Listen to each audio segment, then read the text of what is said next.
గోవర్ధన గిరిధారి. అహంకారంపై ప్రేమ విజయం. వ్రేపల్లె పచ్చని లోయలలో ప్రతి శరదృతువు రాకతో ఇంద్రుని పూజకై సంబరాలు మిన్నంటుతాయి. యాదవ పెద్దలంతా కలిసి తమ గోవుల సంరక్షణకై సకల దేవతల అధిపతి అయిన దేవేంద్రునికి కృతజ్ఞతా యజ్ఞాన్ని ఘనంగా నిర్వహించడానికి ఏర్పాట్లు చేశారు. నందుడు ఆ యజ్ఞానికి కావలసిన సకల ద్రవ్యాలను అమరుస్తున్నాడు. గోపాలబాలుడైన కృష్ణుడు మట్టిపై కూర్చొని తన చిరునవ్వు వెనుక లోతైన ఆలోచనలను దాచుకుని ఆ సందడిని గమనిస్తున్నాడు. తండ్రీ, అన్నాడు కృష్ణుడు నిశ్చలంగా, మన జీవితం గోవులపై, ఈ దట్టమైన గోవర్ధన పర్వతంపై ఆధారపడి ఉంది కదా. ఈ కొండ మన పశువులకు గడ్డిని ఇస్తుంది, వర్షపు నీటిని నిల్వ చేస్తుంది. కనబడని దేవుడికి కానుకలిచ్చే బదులు మన కళ్ల ముందున్న ఈ ప్రకృతిని పూజించడం, మనకు ప్రత్యక్షంగా జీవనాధారాన్ని ఇస్తున్న గిరిని ఆరాధించడం మేలుకాదా? నందుడు ఆశ్చర్యంతో ప్రేమతో కృష్ణుడిని చూశాడు. ఆ మాటల్లోని ధర్మం, లోకజ్ఞానం అతన్ని కట్టిపడేసింది. కృష్ణుడి మాటలకు నందగోకులం ప్రజలు సమ్మతించి ఇంద్రపూజను ఆపి గోవర్ధన గిరిపూజను ప్రారంభించారు.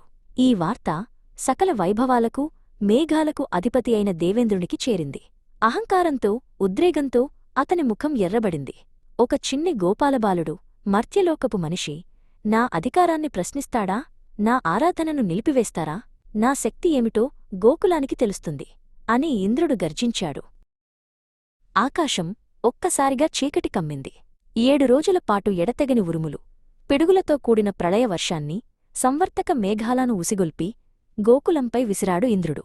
మేఘాలు అల్లకల్లోలం సృష్టించాయి. మెరుపుల వెలుగులో, భయంకరమైన గాలి, నీటి ప్రవాహంలో గోవులు, పశువులు భయంతో పరుగులు తీశాయి.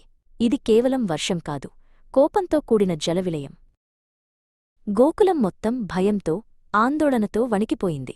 నందుడు, యశోద తమ బిడ్డలకోసం, తమ ప్రజలకోసం భయభ్రాంతులయ్యారు. వర్షపు ధారలు గోడలను కూల్చివేశాయి. నీటి ప్రవాహం ముంచెత్తుతోంది. కృష్ణా, నీ మాట విని కొండను పూజించాం, ఇప్పుడు మనల్ని ఎవరు రక్షిస్తారు? అని యశోద ఆర్తితో ఏడుస్తూ కృష్ణుణ్ణి వెతికారు. అదొక భయంకరమైన జలప్రళయం. కృష్ణుడు శాంతంగా, కంటిలో దైవత్వం మెరుస్తూ చిరునవ్వుతో ఆ నీటి ప్రవాహం ముందుకొచ్చాడు. అతను ఎలాంటి ఆయాసం లేకుండా, లోకాలను మోసే భారాన్ని మోస్తున్నట్లుగా తన చిటికెన వేలితో ఆ మహాగోవర్ధన పర్వతాన్ని సునాయాసంగా భూమి నుండి ఎత్తివేశాడు. ఆ పర్వతం మెల్లగా పైకి లేవగా దాని అడుగుభాగం ఒక విశాలమైన మహామండపంలా ఏర్పడింది. ప్రజల ఆందోళన వెంటనే ఉపశమనంగా మారింది. గోవర్ధనుడి కింద వారికి సురక్షితమైన ఆశ్రయం దొరికింది. వర్షం, గాలి వాటి శక్తిని కోల్పోయాయి. వ్రేపల్లె ప్రజలు వారి పశువులతో సహా ఆ పర్వతం క్రిందకి చేరుకున్నారు. కృష్ణుడు వారి మధ్య నిలబడి అందరినీ ఉల్లాసంగా పలకరిస్తున్నాడు. అంతా ఒక మహా గొడుగునీడలో కాలం ఆగినట్లుగా సురక్షితంగా ఉన్నారు. 7 రోజులపాటు ఇంద్రుడు తన ప్రళయవర్షాన్ని కురిపించినా గోకులానికి ఒక్క నష్టం కూడా జరగలేదు.